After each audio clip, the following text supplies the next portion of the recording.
Hello and welcome to Sporting Gibberish. I'm Stuart Booth. I'm Jack Luffman. On today's show, we'll be talking, for a bit of a change, we're going to go talk football. Bit of football, yeah, and there's not much happening at the minute, is there? No, there's absolutely nothing happening at football. Then we're going to have a little look at IPL and how, maybe you can tell us a little bit about a story about how you nearly end up in the Virgin Radio. Yeah, it still could be a go, you know. Oh, is it? I Could be a thought go. you'd had a custard pie. I probably will have, but we'll elaborate on that a bit later. Talking about the UK's announcement with regards to sport, which is disappointing for us. Yeah. We're going to then whiz into our fantasy football league and talk about all the good things and bad things about that. A bit better for me this week-ish. Not quite as good as me, that's well, not yet, but maybe we just bypass fantasy football.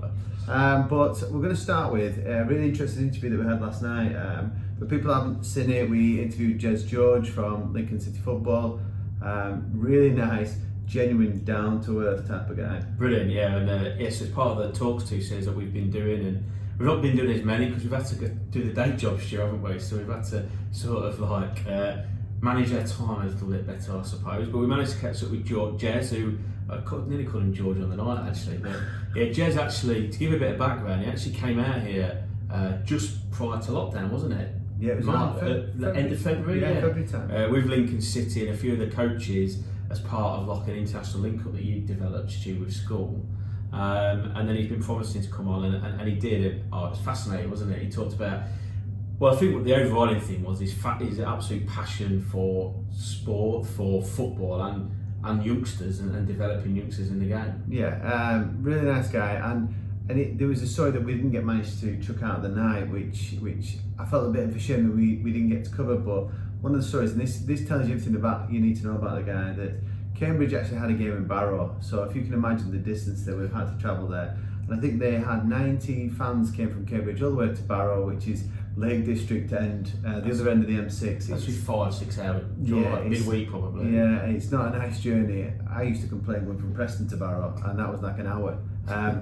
And he actually paid for the fans all to enter the ground on that occasion because they went to follow them all the way up at Barrow, which I thought was, that gives you a little bit of an insight into what type of guy he is. And to be fair, I think what he did, it prompted the Cambridge team actually bought the fans pizzas for on the way home. On the way back, yeah, brilliant. So really good interview. Yeah, so it was really good, and like I say, if you've not actually listened to the whole thing, then check out all of our platforms, YouTube, Spotify, Apple Podcasts, because the full interview's there for you all to listen to it. And we're actually quite pleased from the comments we've got, haven't we, from Twitter and social media. The Lincoln City fans have picked it up, and it's nice because I think there's been a little bit of grumblings around Lincoln City with regards to having to restructure the club and finances, obviously with what's gone on, and Jez gives an insight into why that's happened and what the current plans are.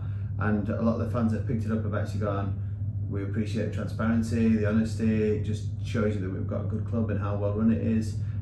So it's had a lovely response on Twitter, and I think on the first day there was over 100 people watch it on YouTube straight off the bat within the first. I think we released at 5, and when I checked it now, we'd had over 100 views. So it's going nicely. Very good. And of course that leads onto our first topic of the week. As usual, a bit of football review of the week, and I'm going to get it in here now. He's been desperate to talk about this since Sunday.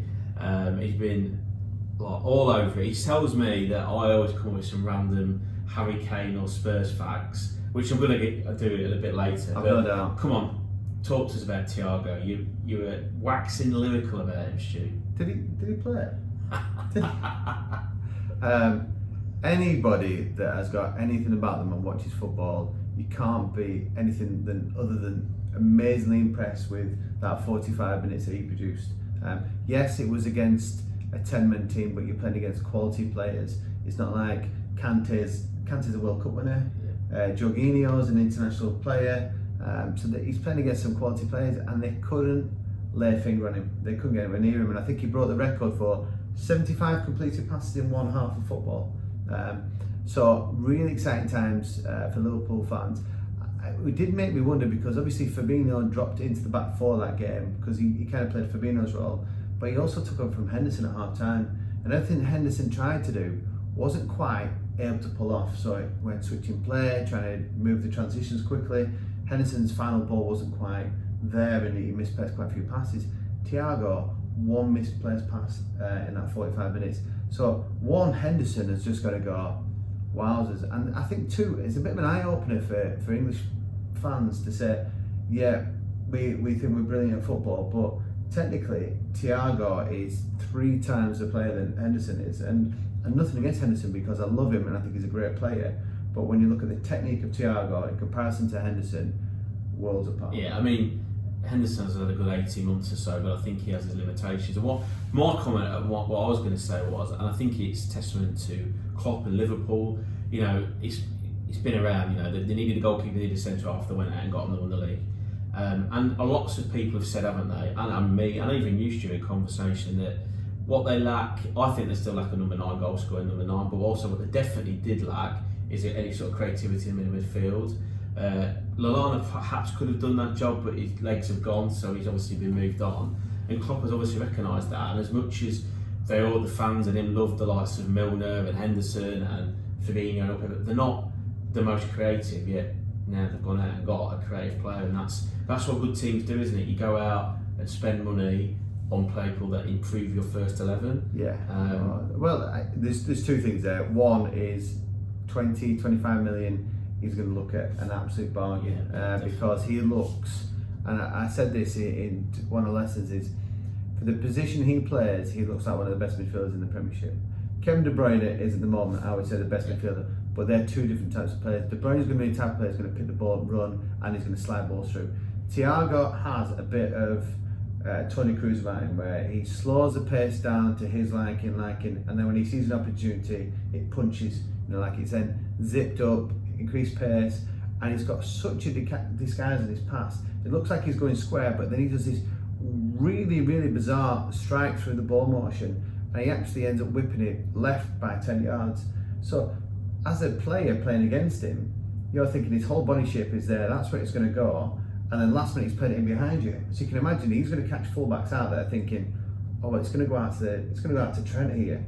Let's get ready to squeeze on Trent, and then it's reversed inside you. And suddenly, before you know it, Salah and Mane is going to be in behind you. Which obviously suits the way they play. Yeah. So a good bit of business there, I think. I'm going to ask you, and we've done I think a little questionable piece of business for the price. 45 million for Jota. Yeah, it's a strange one. I did text Darryl when this was going through, saying what's your thought process, and he was very much of, you've got a really good player there, it's Premiership proven, he's been a good servant to Wolves, so we wish him well, and there's potential for him to become better. And if Klopp can do what he's done with the likes of Mane and Salah, and we see Jota step up to the next level, he will go on to that level where Mane and Salah currently are. So I think Liverpool really now are strengthening in areas, and there's talk building again of Sarr potentially coming, Ismail Sarr, and then there's also that Koulibaly rumours not going away for both Liverpool and Man City at the moment. So Liverpool now starting to get a squad that's going to challenge on all fronts, because Klopp in the past has been very much, without being rude, has been dismissive of cups in England. Yes. League cups, it's like, whatever, we'll put out whatever team and we'll rotate the squads around. Very much so in the FA Cup, I don't think we've ever got past the 4th and 5th round under Klopp. So is he now starting to create a squad that we can now legitimately go, we can challenge FA Cup, we can challenge League, and we can challenge Champions League? That's actually quite important, because not guaranteed on winning the Premier League, not guaranteed winning the Champions League. We know it's difficult competition to win, it's so lengthy. And he probably realises that actually now he's got to a stage, he probably needs to win a cup a year. If you look back to the great years of Ferguson, Man United basically won a cup a year, didn't they? Yeah. Not necessarily always the League or the Champions League, but if they just missed out there, then they won a trophy. And I suppose that's where he's going. He does trust his youngsters, but he's probably also thought, you know what, I need to strengthen. Because he did look for what they wasn't going to do, didn't it? Up until this last week, basically. It's basically like Liverpool have waited and waited and waited, and then suddenly it's just like 2, 3, maybe 4 transfers are going to be done within a week's time. So strange policy, strange way to go forward, but we'll see what happens.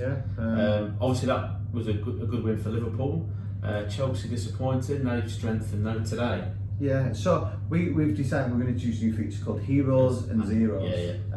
So there are a few zeros floating out there. I think we don't know each other's actually, do you? No. So what I've done is zero can be, and I'm just springing this on Jack a little bit, is zero can be a player or a team. Yeah. So for me, I'm going to throw my zero in straight away, and I'm going to say Christensen for Chelsea. Yeah. Last minute of the first half, you've still got another 45 minutes of the game to go. It's debatable who's going to get there first between Kepa and Mane. Do you really need to jump on his back and rugby tackle? Bizarre. And then Lampard sort of defended a bit. Yeah, I think that is potentially thrown away. But I did say in last week's podcast that I thought it was a good time to play Chelsea because they're not quite knitted. There was a few good bursts from Werner. So I think there will be a team, and I think I'm glad I got Stamford Bridge out of the way. But I'm going to go with Christensen as my zero. My zero is going to be. I did think about him, thought about Kepa, but he's having a bashing. He doesn't need a bashing from me.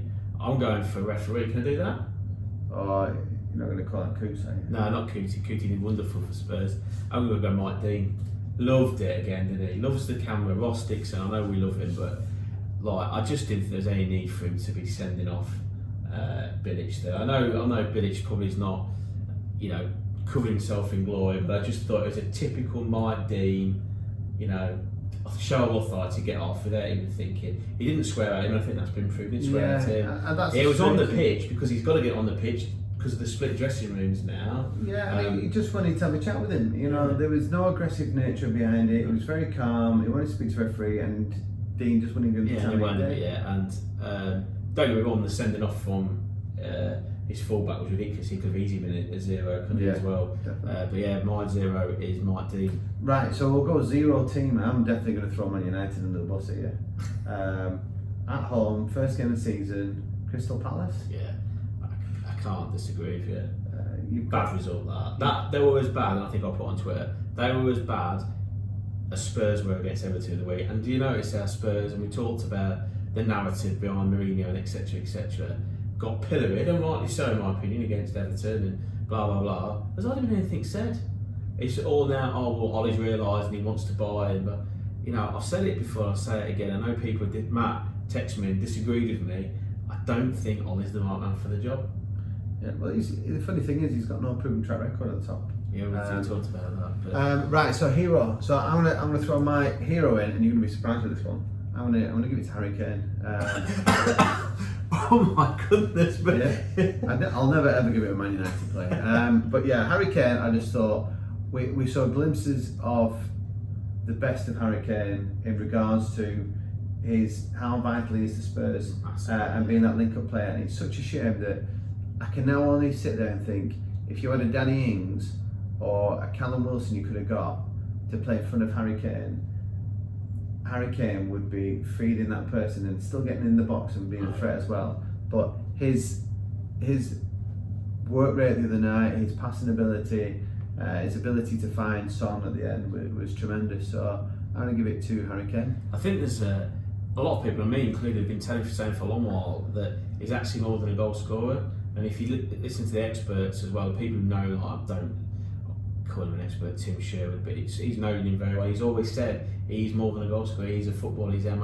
He can be as correct as anybody, And I think somebody, I can't remember who was saying there, one of the other experts has said that potentially as the season goes forward, could he end up being a bit deeper because they're still after a striker.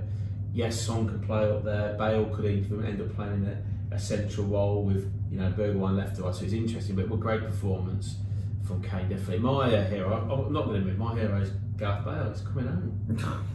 He's not done anything. He's coming home. That's what he needs to do. He's had to come home because he's done all the golf courses in Spain. We signed 3 great players Spurs last week. Gareth Bale, Sergio Reguilon. Yeah. And you know what I'm going to say? Who's that going to be? Alex Morgan. What a striker. Maybe she could play up top. I'm speechless. I'm just going to leave it there. Hero team, Jack. Hero team. I'm going to go Crystal Palace. Oh, I see you stole off me there. I was going to go Palace. I think Palace, outstanding result, great performance. Well, the what? Solid performance and looked a threat all the way through the game. Yeah, got his tactics spot on, I thought. Captain's armband to Zaha. Yeah. Interesting. Big Wolf, but yeah, they're a great performance. Yeah, let's go with Palace. Well, I'm not going to change. I'll stick with Palace. So Palace get 2 votes on that front.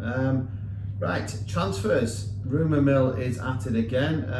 Bit of a strange one though, because Man United are kind of linked with any type of player that's out there. And the story this week is that they're trying to get the Brazilian left back Alex Telles from FC Porto over the line for around about 36-37 million. Is it a left back they need?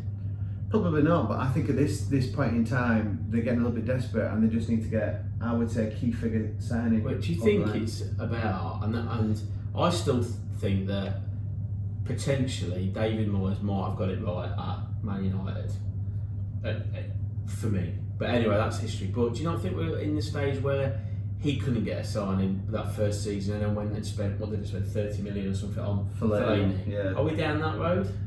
I think we're heading down that road, and I think he's potentially looking out there to see what else is about. But they brought in Van der Beek, which you'd say, yeah, it's a good signing, but did you really need that midfielder? Did you not really need, and United fans tell me if I'm wrong or right, did you not really need a centre half? Would that not been a and that was highlighted against Palace, that you cannot play those two together. No. Without doubt. So, interesting that United are scraping around, but Chris Smalley's still on the books, and Roma, they can't seem to get rid of him. Yeah. But Roma keep offering, but United obviously not happy with the terms that are coming out. Yeah, and I surely you've got an experienced player, you're going to have to give him another go, aren't you? I would suggest. Yeah, the only other one that is really highlighted, it seems a lot of foreign teams are currently involved, but an interesting one is Burnley looking at Harry Wilson to take either Harry Wilson on a permanent or on a loan deal. Again, I think, having seen Harry Wilson start the season with Bournemouth and he was on fire, I thought, I can't wait for this lad to come back, he's going to be firing on all cylinders. And then he just kind of drifted out, whether Bournemouth didn't perform, him not playing well, he didn't get really much game time. I just don't think he's going to cut it Liverpool now. I think it's going to be at a point where they might have to just cut. Because he's not a young lad anymore, is he? No. And of course you've got other people coming through.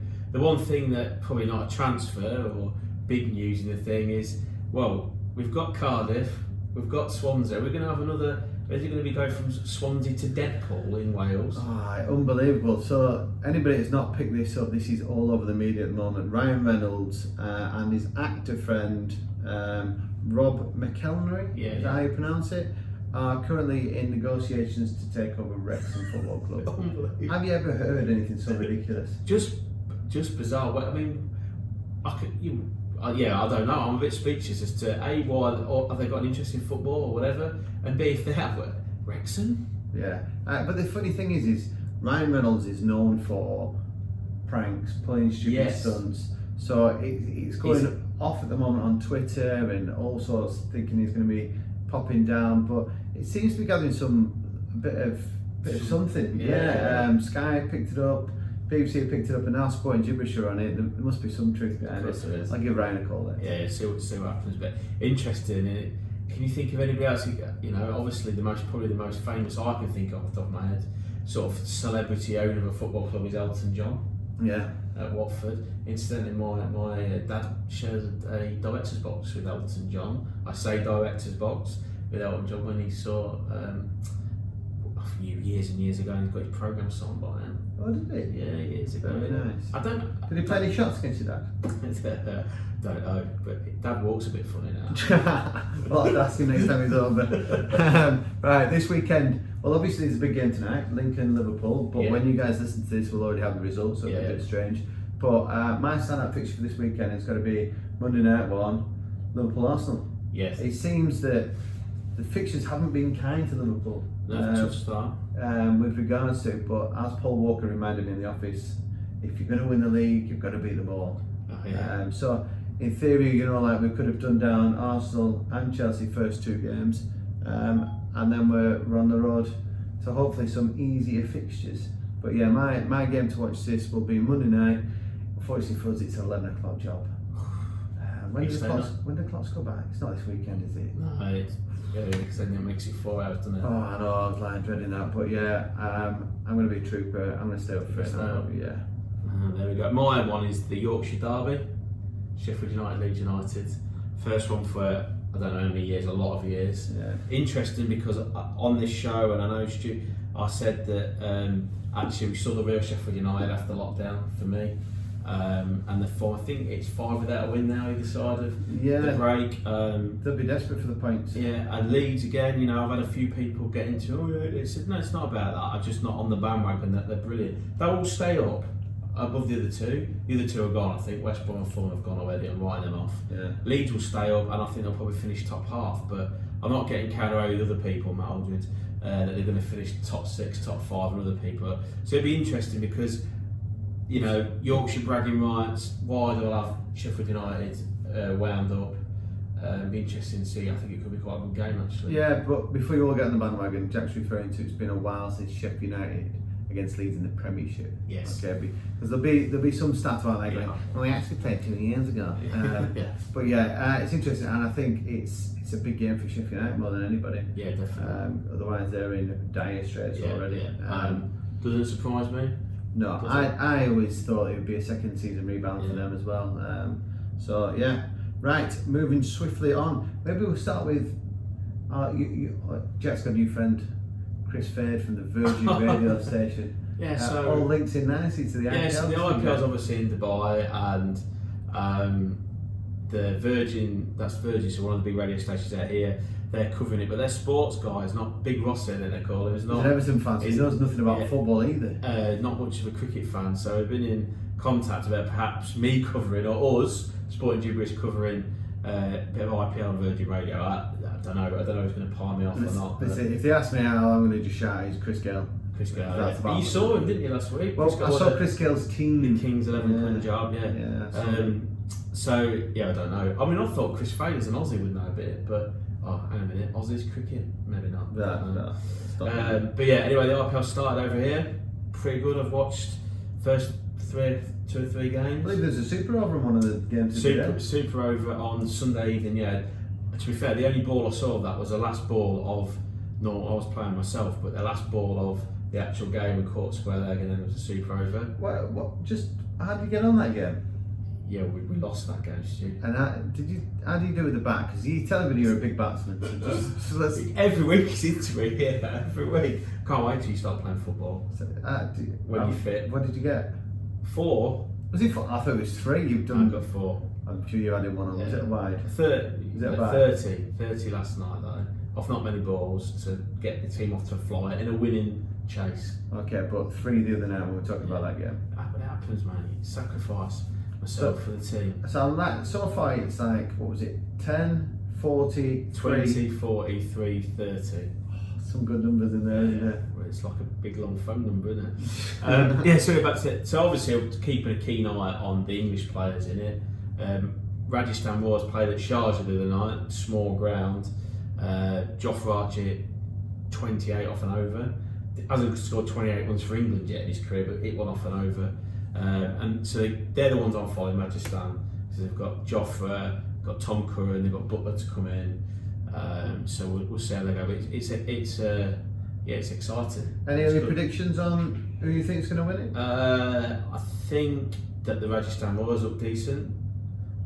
Is that my new team? That's me and Chris Gale. No, that's Kings 11 Punjab. Kings 11. They don't look too bad. As much as I'm loath to say it because I'm critical, and some of the lads in my dressing room last night were right into me when I said this. First, I'm going to say that Chennai Super Kings probably an outside bet because of experience. They've been there and done it, and they've won it before. But my goodness, I still say that MS Dhoni is probably one of the most overrated international cricketers ever to play the game. His performance so far, and I've said that for many years. I just think it's time for you to give up, MS. I really do. He's just a big shout. I don't know if he's feeding his own ego. I'm not quite sure, but I think, having said all that, because he's ego and he can lead, I wouldn't necessarily bet against them. But so, quite tight, I think. I think the weakest team at the minute, batting wise, look like Sunrisers Hyderabad, which is David Warner and Bairstow. They played Mitch Marsh, the Aussie, the other night because Williamson, the New Zealand captain's injured, and then Mitch Marsh rolled his ankle and couldn't walk, so they're doing a bit of bother, the Sunrisers. So far you managed to avoid the full question on who's going to win it. Radisson Royals. Radisson Royals, right, so we're putting our nail it to the mast now, are we? Yeah, we'll go Radisson Royals, yeah. Right, okay. With that. Grim news for us in Dubai with the announcement the other day with regards to hopefully us getting back at Christmas. And even worse news for sport. Yeah, so obviously the government back in the UK announced in their sort of next measures or heightening up the measures, amongst other things, is that sports fans weren't going to return to stadiums to watch the various sports. I think they were hoping to get some more fans into the latter end of the cricket season. Of course, the T20 Vitality Blast final stays in October, so I think they were hoping to get some in there. That's been pulled, and of course, as well as the football, which is going to kill lower league clubs. It's quite scary as a sports fan. It's quite scary as to what it could happen, I think. Yeah, and it's such a shame, not just on the fact that the fans think so. The other night with Leighton Orient, the money that they potentially lost could have been 150,000 from TV revenue, and only came about because Spurs actually paid for their players. Yeah, so I didn't realise that actually below, I think it's below the Championship, that actually the COVID testing is not mandatory, which I find bizarre. Obviously it's going to be a cost thing, because obviously the lower league clubs haven't got as much money as the high leagues, obviously. So yeah, Spurs actually paid for Leighton Orient to have them, and luckily it came out. But then of course all the League Two clubs are now at, I think, Mansfield, and have had to fork out for it. I think Lincoln were one of the only clubs actually that were doing it fairly regularly. But I saw Michael Appleton's interview saying he's actually scared now about what's going to come out when they get their results. And no fans, I mean, you mentioned it earlier, a perfect example of tonight at Lincoln Sinsselbank would have been rocking, and Jez mentioned that as well tonight, with a full house at home to Liverpool, as with some of the other fixtures this week.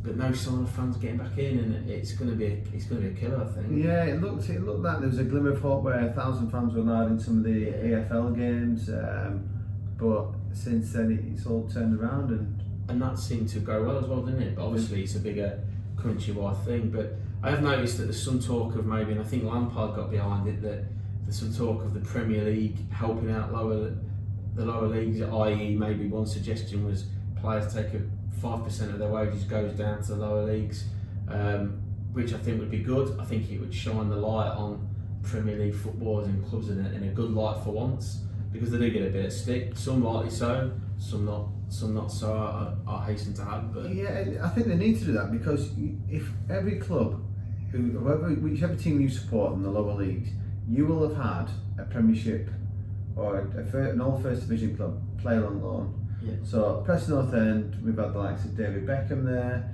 Andy Carroll. So they serve a purpose as well, that you're allowed to then send players on loan and get some experience, and then they come back into the first team. So if you don't support them now and they end up going under, where are you going to send your players to get that first team experience? Yeah, and I see Macclesfield already went by the wayside last week. So yeah, it's a scary thought, I think. My local team, Bosch United, they're obviously National North, where there's only 3 leagues that haven't started yet, and that's the National League, and the National League in North and South. And I saw Neil Ardley, the manager of Notts County, sort of saying they need some leadership, because there's talk, they're a bit willy-nilly about, we don't know when we're going to start. Well, sure, no fans or not, they've got to start it.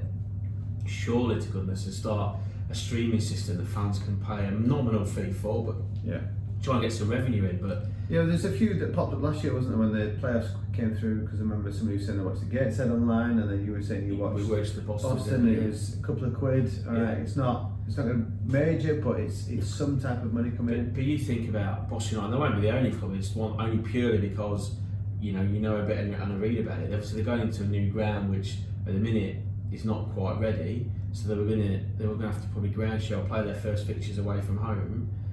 So they're already sort of losing money anyway, and then with no fans at all, I mean, where are the revenue streams going to? You know, yes, they've got some new, very quite nice Adidas kits actually, Bosch United, but you know, normally clubs don't make millions and millions out of, hundreds of thousands of pounds out of replica stuff. You know, No. It's just a state of affairs that's really, really unfortunate. Along with obviously other people's livelihoods and jobs and things like that. Yeah. Right. Let's quickly move on before we just a bit of doom and gloom now. Let's finish the programme now. Let's go on. Right. Yeah, So anyway, what's the good stuff? more positive things. Sporting gibberish. Sporting gibberish. Fancy football in. I can't even speak.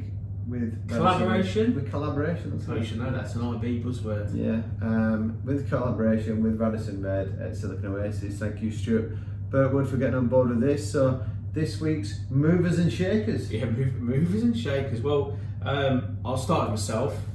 Of course you will. Because I've gone from 85th to 7th, 95 points for the week, mainly thanks to Son and Kane, who I was captain, so double points. Who else made a really big leap, did I see? Not one of Burtwood's lads. Yeah, one of firing up there. Yeah, one of Burtwood's lads, Josh, the Dream Newcastle is his team. He scored 113 points. He only had 16 points last week. Wow, so that is some turnaround. Yeah, so he's gone from near the bottom to 24th. Look at his team quickly. He's got Son and Kane, Aubameyang, De Bruyne, Zaha. So that's where all his points come from. So well done, Josh. Let's go with the biggest one. He's right at the top. The biggest mover and this week's winner, weekly winner. Our Dundee United fan. Dundee United.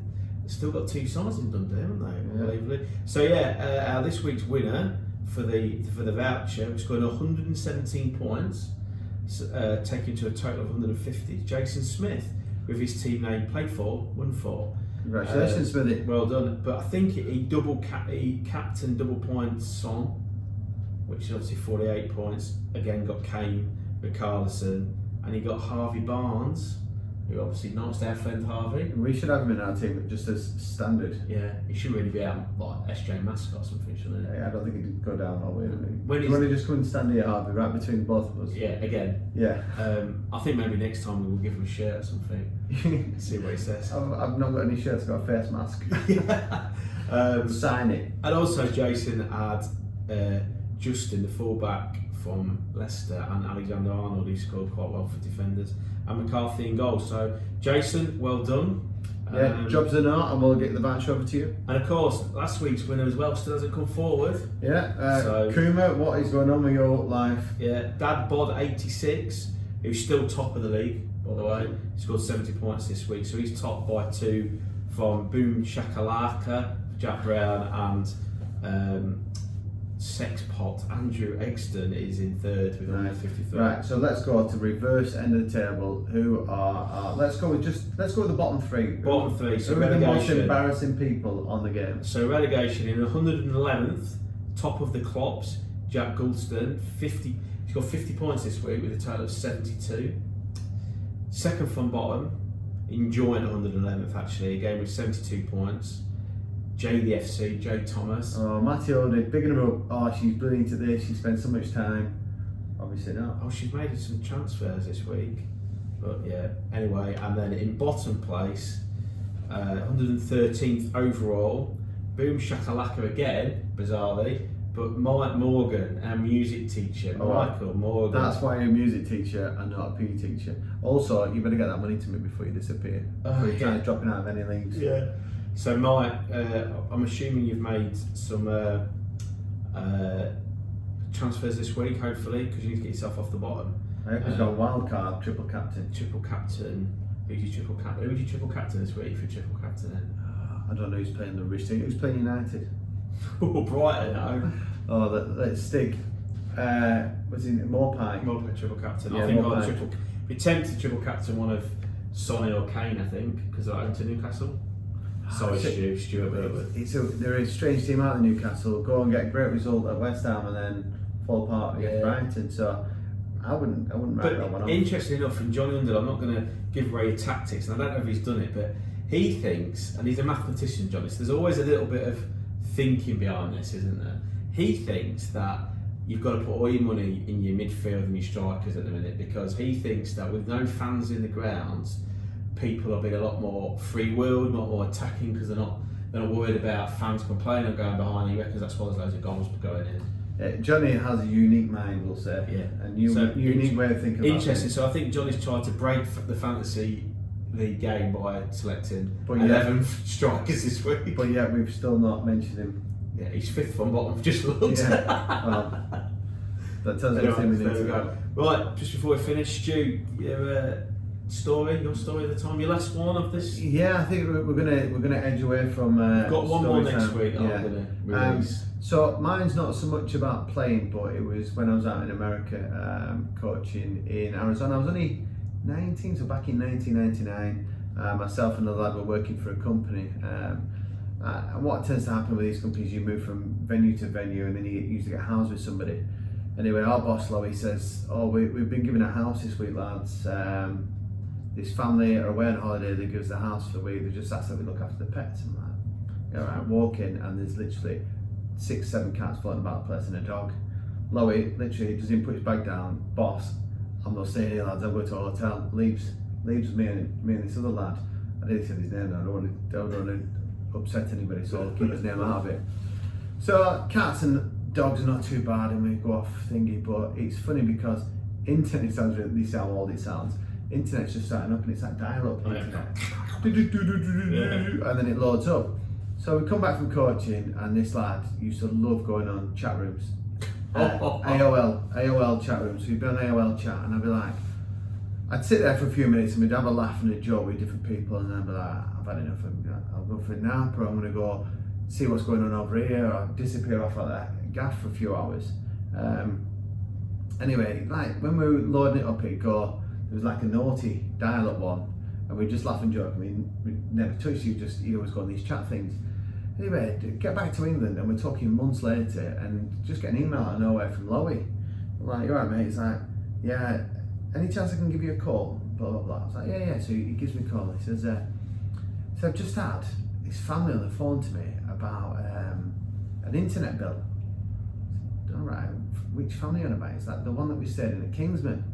I was like, "Right, wow, what's happened?" He's like, "They've got an internet bill of nearly over $3,000. I was like, what do you mean? And he's like, "Well, you and I," well, when he said his name, you and this lad stayed there, and I'm like, "Right, yeah, so how's that work?" He was like, "It's come from the dial-up thing," and I'm like, "But I said, we only ever went on them in chat rooms and stuff." He was like, "But that other person spent a lot of time on it." It was like, yeah, he was on it all the time, because we used to laugh and joke, like he would run back and he'd just go on it, and he'd be on it for hours. So we seem to think that this lad's gone on some of the naughty ones. When I've give up for the night and gone, I'm going to go to bed or I'm disappearing off, he's on the dial ones where it was like premium rate charges. Oh no, $3,000. Over $3,000. Anyway, Lowy's managed to have a chat with whatever company it was over in America and get it all wiped. But yeah, they would have been hunting this other lad down for over $3,000. And I could just imagine them going, "Here's the bill for $3,000," and his girlfriend going, "What's that for?" Yeah, and never ever employ any British coaches again. No, don't give them your house. That's be all and end all. Don't give them a house and access to the internet. It's a grim ending. No VPNs in those days, was there? No, there was nothing. Just dial straight into it. Plug it in. Straight well, in. That's it. End to another show, number 21, done and dusted. Before we finish, we hit the 2,000 downloads. Yes, we did. 2,000 downloads. Yes, we did. Well done. Well done, Stu. Thank you. Well done, Jack. Thank you very much. Thank you very much out there. Brilliant. Yeah, keep going. We are going. I don't know what we're going to do. I'm tired actually after last night's game, so I don't know. I think I'm going to go for a nap. I'm definitely going to have some food now, a quick nap, and then get back up for the Lincoln Liverpool. Quarter to 11. Quarter to 11 our time, yeah. Like we said before, talking Lincoln, I said at the beginning of the show, if you haven't done so already, get on and have a listen to Jez George, because he's really, really interesting. And actually, again, thanks to Jez for being so open and honest with us. We look forward to welcoming him to Dubai when we can, hopefully in the new year, because I think he's going to come out again to school and see a few of our boys and girls play. But get on board, rate us, get on Twitter with us. We always like a bit of a debate on there, one or two people, but at the end of the day, what do we know?